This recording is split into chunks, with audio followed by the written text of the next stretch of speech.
Welcome to another special edition of the Dershow. In this edition, I'm going to give advice to the Trump legal team. I've gotten lots and lots of emails, lots of calls. Why don't you join the Trump legal team? As you know, I have a policy. I represent a client only once. I represented Trump once on the floor of the Senate. So I'm not going to become a formal part of his legal team, although obviously there have been those who've requested me to do that. I will, however, give legal advice, but I'll give it through this show. And I know that some of the people on the Trump legal team do watch the show, and they can get my advice just like you can get my advice. I'm not going to give lawyer-client confidential advice in a personal way, at least not at the moment, but I will say what I think, and I'll give the same advice I would give in a confidential way. Of course, the difference is I may not know some things about the case that obviously the lawyers know, and maybe that they're unwilling to share with me. For example, what Trump's own attitude is toward certain things. I'm not in a privileged situation with Trump. I spoke to him, obviously, last Monday when I was at the trial, and I've spoken to him on numerous occasions, but I'm not in a lawyer-client confidential relationship with him. I was, obviously, when I defended him on the floor of the Senate, but I'm not now. So I'm just going to say what I think. And if they want to listen to my advice, they can. Sometimes they have, sometimes they haven't. So let me indicate what I think I would do. I would try to take some unusual steps to speed up the appellate process in this case. Now, as many of you know, particularly those of you who are lawyers, you can't appeal the case until the sentencing. And the judge put off the sentencing for quite a long time, July 11th, I think it is, just a few days before the Republican convention. But there's nothing written in stone about that sentencing date. The judge knows what he's going to sentence the judge to, what he's going to sentence Trump to. He knows it right now. He probably knew it even before there was a conviction, because he knew there'd be a conviction, as virtually everybody else who was watching the trial knew there'd be a conviction. So there's no reason to put the sentencing off until July 11th. If I were Trump's lawyers, I would make a motion to have the sentencing next week, as fast as possible. And I would explain that the reason for moving to have the sentence expedited is to get the appeal expedited, because we don't want to delay. We want to get this appeal decided one way or another.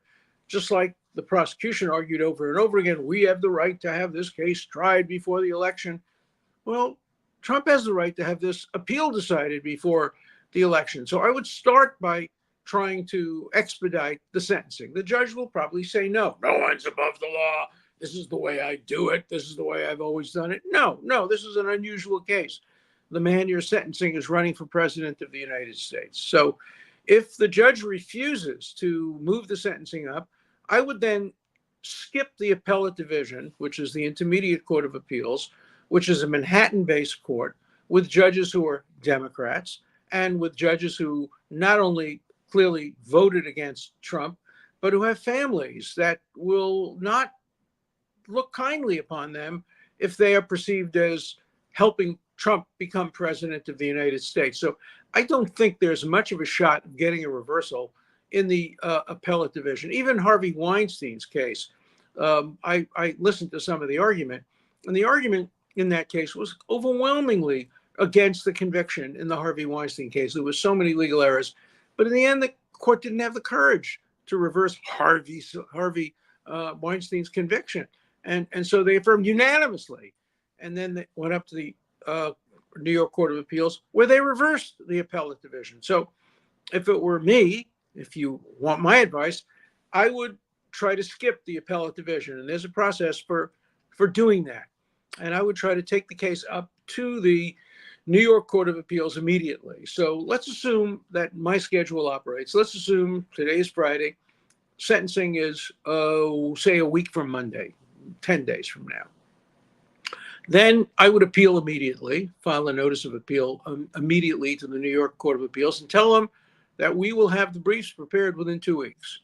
So then we're another 2 weeks out, and ask for the government to file its briefs within 2 weeks as well, and try to get argument within a month. So at that point, we're probably at the end of in the middle of July at some point, maybe the end of July, and to hope that the court will come down with a decision. Remember, courts sometimes can decide a case, we reverse the conviction, opinion later, and then they write a short, brief opinion, and then a longer opinion later. But at that point, you can appeal. Let's assume they affirm the conviction, the New York Court of Appeals. They shouldn't, because under the Harvey Weinstein precedent, the two mistakes that resulted in Weinstein's conviction being reversed are the same two mistakes the judges made in this case. Let in too much evidence that was irrelevant and salacious about Donald Trump's alleged relationship with Stormy Daniels. Utterly irrelevant, because it doesn't matter whether Trump did or didn't have sex with Stormy Daniels. That doesn't matter. All that matters is that Stormy Daniels, according to him, tried to extort him and threatened to expose a relationship which either occurred or didn't occur unless money was paid. And you don't have to have had sex to be willing to pay money to prevent allegations of sex from coming out. We know that because there was another accusation made by a doorman in the building in which he claimed that he knew that Donald Trump had fathered a child, and money was paid to him not to disclose that, even though it became very, very clear that the story was utterly untrue. So it matters not at all whether or not Trump had sex or didn't have sex with Stormy Daniels. And so that should never have come in. The judge also threatened and said he would let in other things, the McDougal, the Playmate, other bad conduct instances if Trump took the witness stand. And Trump can claim, the way Weinstein claimed, that this imposed the burden on his absolute constitutional right to testify, because if he did testify, that would mean that all this inadmissible evidence can come in. Those were the two grounds on which the Court of Appeals reversed. And I would start my brief in the Court of Appeals with those two grounds, because they're grounds that the Court of Appeals is familiar with. They just reversed the conviction based on that. Then I would move to some other issues. The expert witness is a very key issue, because the prosecution, in its closing argument, over and over again argued that it was a fact, not law, a fact, that the payments that were made to Stormy Daniels constituted an unlawful campaign contribution. But the great expert, the best expert in the country on federal election law, former member of the commission, was prepared to testify, no, as a matter of fact, that is not a violation of law. Now, the judge said, no, he can't testify because that's law. But the prosecution said it's fact. They can't have it both ways. They can't tell the jury it's a fact and then deny the defense the opportunity to present a fact witness that would dispute that. That seems to me to be a very, very clear error. The other one is the missing witness instruction. The key conversation, the only conversation which, if believed, would meet some of the elements of the crime and get it over the threshold of a directed verdict. The only conversation is one that occurred between Donald Trump, who didn't testify and didn't have to testify, Cohen, who testified and almost certainly lied, and Alan Weisenfeld. I can never get this guy's name straight. I have a block. In any event, and Alan wasn't called. The prosecution could have called him. Maybe he would have taken the fifth, but they could have given him immunity, and he would have to then testify. And they didn't do that. And that should have resulted in an instruction to the jury that you can infer that because the prosecution could have immunized him and called him and didn't, that his testimony would not have corroborated Cohen's account, but would have contradicted it. Would that have made any difference in the case? I don't know. I think this was a foregone conclusion that there was going to be a conviction. But a court of appeals is not going to say that.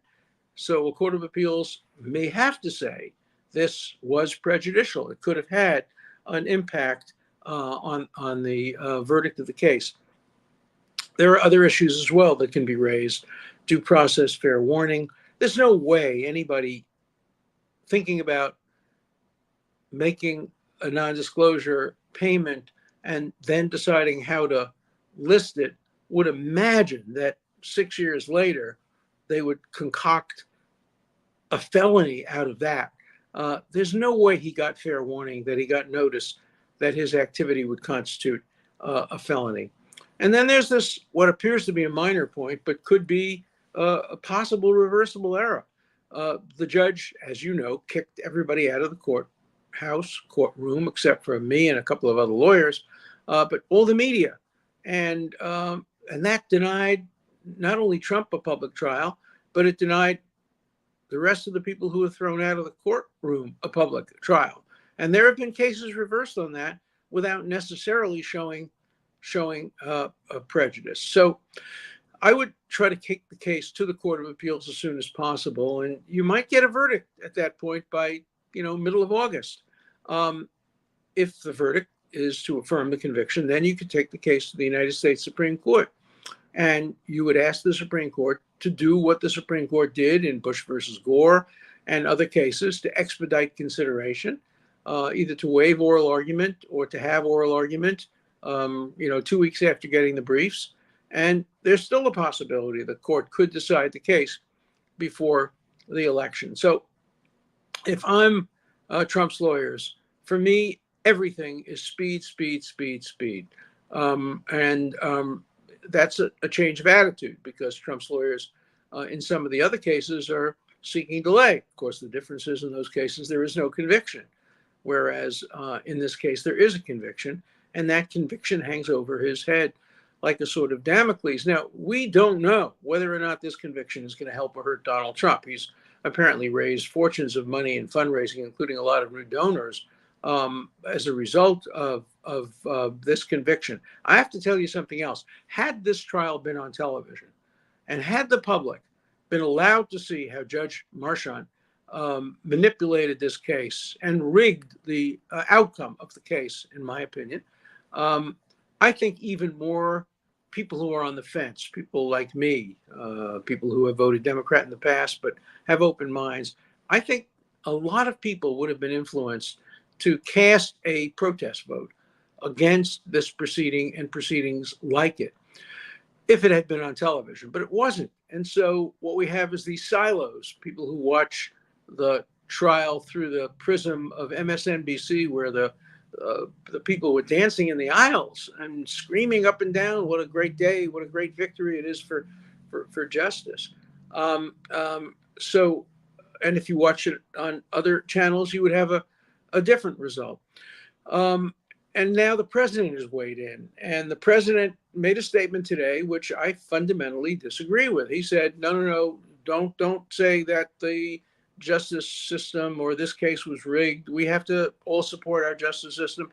No, we don't, Mr. President. No, we don't. Don't tell me how I ought to assess the American legal system. I know the American legal system a lot better than you do, and it's deeply flawed. If I were living in South Carolina in 1940s, I would be obviously condemning the all-white legal system that was imposing Jim Crow.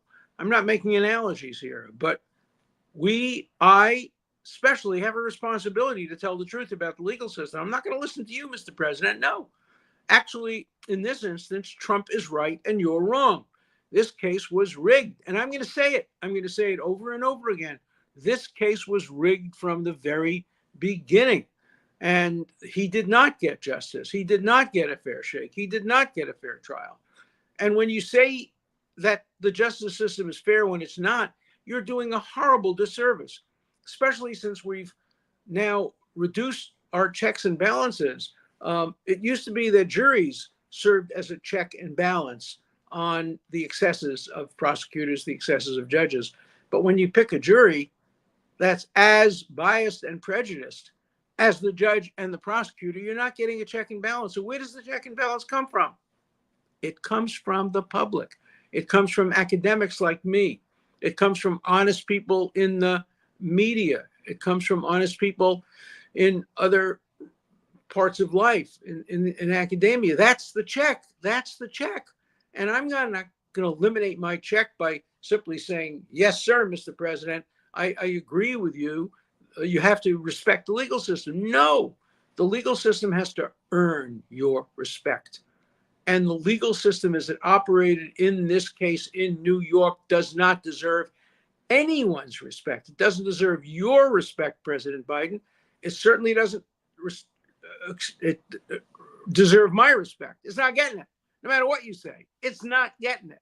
I'm going to tell the truth. My commitment is to principle and truth and justice, not to the Democratic Party, not to the President of the United States. You know, I love when people say the President of the United States is the commander in chief. No, he's not the commander in chief of me or you. He's the commander in chief of the armed forces. He can't tell us what to do or what to say. In fact, the Supreme Court of the United States just 2 days ago in the NRA case, National Rifle Association case, unanimous decision said the government can't tell you what to think. The government can't punish you for thinking things different from what they think. And the same thing is true for the incumbent president of the United States. He can express his opinion. Fine, he's wrong. He's wrong. And I want to tell you, if you want to listen to me instead of him, do not respect the judicial system as it operated in this case. The prosecutor deserves no respect. The judge deserves no respect. And I hate to say this, but the jurors deserve no respect. They did not stand up for justice. They just went along like lemmings. They listened to the judge. They listened to the prosecutor. They didn't engage in independent thinking about this, and they failed to serve as a check and balance on the excesses of prosecutors and the excesses of the judiciary. So this is a very disappointing day for justice, but we have the right of free speech, and I'm going to maintain my right of free speech, and I'm going to continue to criticize the judiciary. I've criticized the judiciary since I was a young lawyer. In my first book, The Best Defense, I have a chapter called Black Robes, White Lies, in which I went after judges for not telling the truth. In that context, it was about evidence that was illegally seized.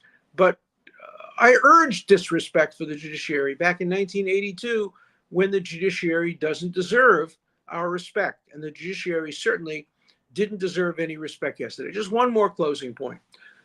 Part of the problem with the American judicial system is, it's going to sound strange, democracy. President Andrew Jackson introduced what's called Jacksonian democracy. He turned America from a republic into a democracy. And under Jacksonian democracy, you vote for everything. You vote for who the prosecutor is going to be. You vote for who the defense attorneys are going to be. Actually, you do in Florida. You get to vote for who the public defender is. You get to vote for judges. And that we're the only Western democracy in the world that votes for prosecutors and judges in Florida and maybe some other places, public defenders. That's not the right approach. There are areas of democracy. Yes, you should vote for dog catcher. That's okay. You should vote for people in lots of different positions, but not for prosecutors. You don't want prosecutors to worry about re-election. You don't want prosecutors to do what Bragg did in this case. Vote for me and I'll get Trump. No, that's not the proper role of a prosecutor. You don't want judges to be elected. Look what happened in Georgia. The judge who presided and didn't recuse Fani Willis ran for re-election just weeks after making a decision not to recuse her. And I don't know whether he won or lost. I didn't follow it. But that's not the way we should administer justice in this country. Judges and prosecutors should be professionals, and no professional prosecutor would have brought this case, and no professional judge would have allowed it to result in a conviction. So we have a lot of fixing to do. This case is a valuable one because it reveals and discloses so many deep flaws in our system. I'll continue to give advice. You can reject it, you can accept it. You can listen to it or not listen to it. And I hope that the conviction in this case is eventually reversed. And I hope if it's reversed before the election, not because I have a dog in this fight. I haven't made up my mind who I'm going to vote for. I'm traditionally a Democrat, but the Democratic Party is leaving me very quickly. It's not because of the result I want in the election. It's because of the result I want about the Constitution. The Constitution is weaker today than it was yesterday. And it's going to be weaker tomorrow than it is today if we continue down this path. And what we're going to see now is prosecutors from both parties, ambitious partisan prosecutors going after their political opponents and trying to do to them what Bragg did to Trump. Yeah, Bragg got Trump. To paraphrase my book, Get Trump. Bragg got Trump for now. But let's see whether that conviction sticks. Let's see what the implications are for other cases.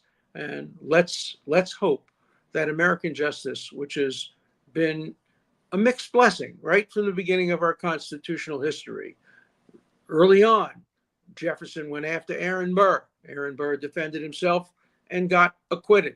We had other cases in America which have been horrible. The Dred Scott decision, Plessy versus Ferguson, a mixed bag. And then we had some great decisions and controversial decisions like Roe versus Wade. This decision yesterday should not be controversial. Every American who cares about justice, whether you're for Trump or against him, whether you're a Democrat or Republican, a liberal or conservative, should strongly oppose the weaponization of our criminal justice system in a partisan fashion. That's what we saw here. And President Biden, you would do us all a great service if you would look hard at this case and tell us, hey, maybe you should criticize the result. At least you have the right to criticize the result, but don't lecture us and don't tell us that we have to stand up for the judiciary even when the judiciary is wrong. No, that's not the right approach to justice. We have to have justice. The Bible says justice must you pursue. And it also says to judges, don't recognize faces. And the judge in this case violated biblical principles, constitutional principles, and moral principles. And I'm going to call that out as long as I have the energy to do it. See you next week.